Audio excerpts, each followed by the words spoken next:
don't allow convenience and loneliness to act like all of a sudden you're a victim of something, acting all surprised and shit, knowing full well, hey, as intelligent tourist as you are, you took advantage of someone with a mental illness. Dang it, man. You gone leaving them special short bus riders alone. And you remember what it says in Galatians now. Don't be mocking. There's an accounting that's going to take place one day. What's happening, y'all? Listen, I wanted to address the video that we just watched. First of all, shout out to Coach Jesse in the Narcissist Chronicles channel. He does amazing work here in the YouTube community dealing with narcissism and narcissistic abuse. He has a lot of insight and a lot of wisdom on his channel. So for those of you guys who are healing from narcissistic abuse, I definitely recommend his channel. And the reason that I wanted to do this video is because I feel like not only myself, but a lot of us got caught up in narcissistic situations pretty much the same way, and he kind of addressed both of them here in this video. And the two things that he mentioned was basically being lonely, like feeling lonely, and due to convenience. You basically were dealing with the narcissist due to convenience. And when I was doing my own accountability checks, when I started like really looking into like how I got myself involved in this situation, why did I let this situation go so far? How did I get involved with this type of person, this type of individual in the first place, that kind of thing, when everything in my life outside of that seemed to be going so well. Like I was doing well on my job, my business ventures were doing really well, and I pretty much felt like I had my standards and my boundaries up high because I wasn't allowing a lot of people into my life, and I was filling up my time with what I thought to be productive things, which they were. I mean, a lot of it, like, you know, I of course had to handle my regular 8-hour, job.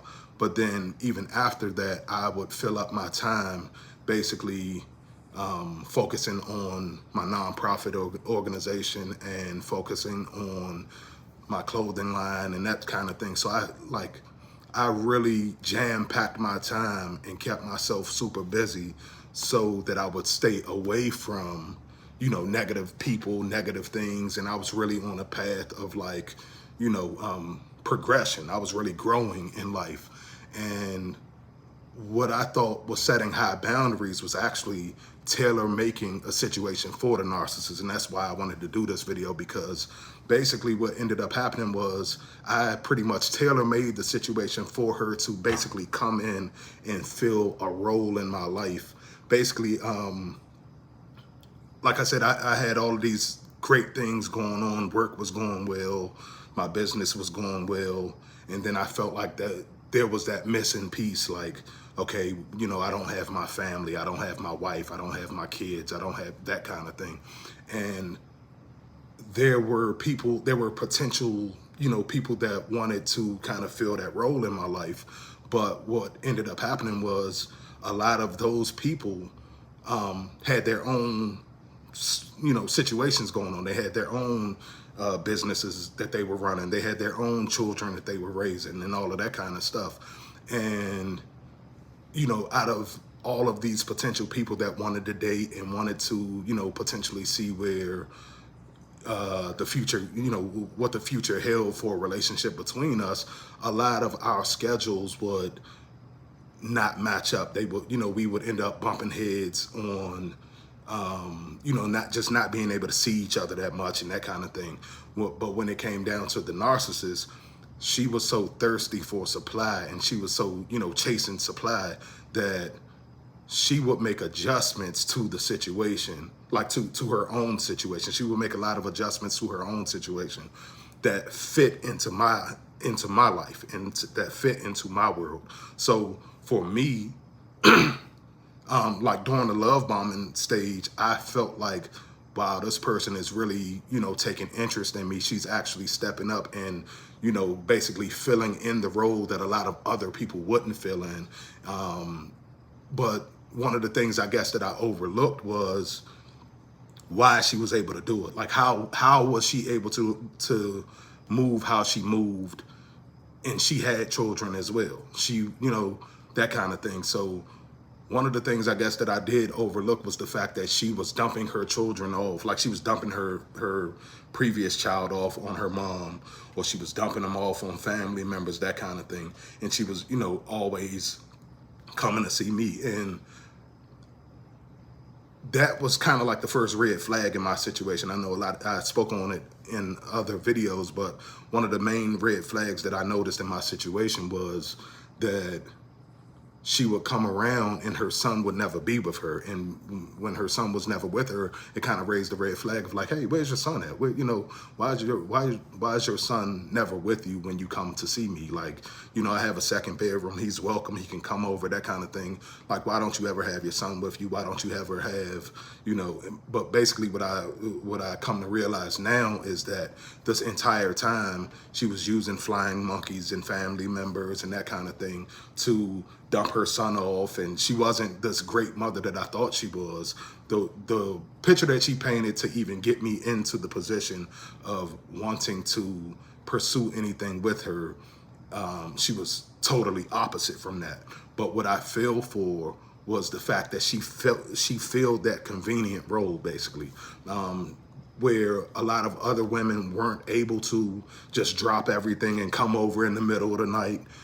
She was able to do that. When, you know, I would get in late from work and she was able to come over late at night, that kind of thing. So when I really saw that video from Coach Jesse, it really kind of struck a chord in me, because I realized that convenience was one of the things that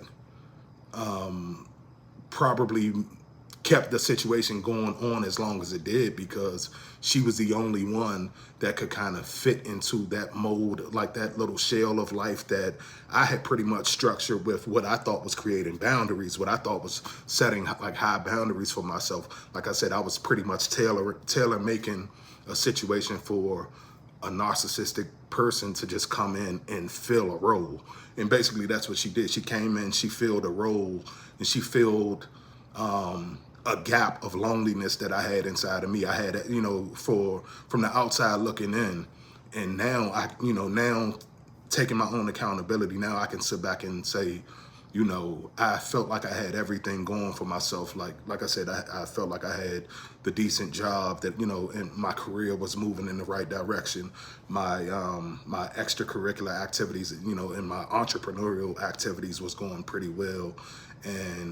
But there was still kind of like this void in my own personal life. Like I felt like I didn't have anybody to share that with. I felt like, you know, I didn't have any kids. I didn't have a wife.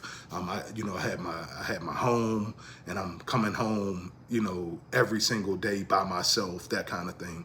And knowing that, you know, it was a lot of people interested in that kind of thing. But, you know, when you are doing well for yourself and you think that your life is going in the right direction, and you start to like look for the things that you're missing in life. And I felt like one of the things that I felt like I was missing in life was somebody to share my success with, somebody to share certain things with. And she ended up being like tailor-made to come in and fit that role for me, just during that particular time. It wasn't that she was the best choice for me.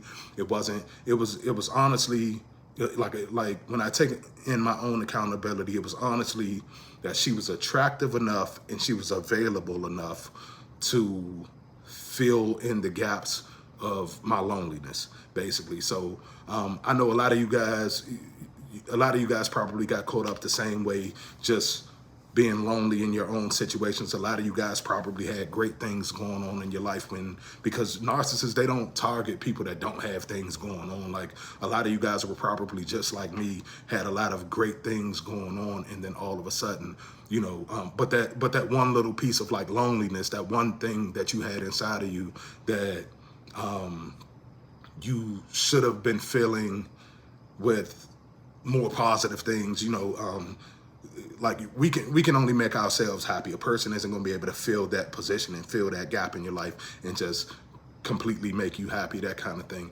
And I was, I guess, depending on another human being to feel that loneliness in my life, when I really should have, you know, during that time, of course, now I can sit back and think about the fact that, yeah, I should have been filling that time focusing on my relationship with God and strengthening my relationship, you know, with God, that kind of thing.